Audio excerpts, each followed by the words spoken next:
I want to make a quick video here to show you how to fix this TECCPO rotary power tool. I don't know how to pronounce it, but it won't charge. It's been sitting for a while. When you would go to charge it, you could feel it pulsing, you could hear it, and I think it was trying to run the battery for whatever reasons.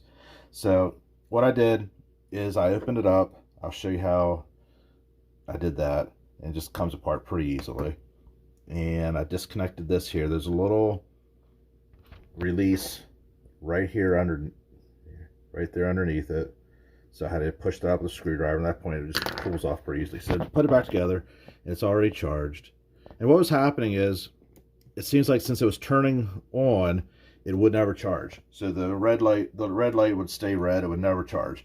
So after I disconnected this here, I connected the charger back to it, let it go for a couple hours, it went to green.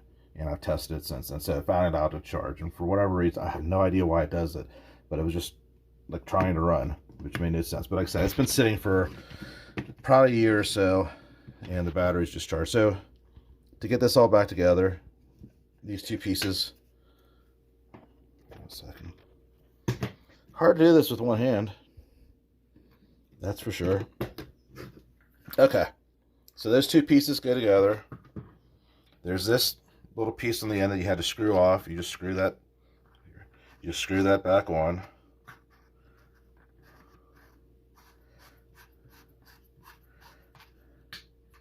And then I'll put in the screws back together. But there's one screw right under here, under the label. So when you're taking the screws out, they're just Phillips head screws. Make sure you get that one out as well. And then just do the reverse to put it back together. And once it charges, it will run again. It's that simple.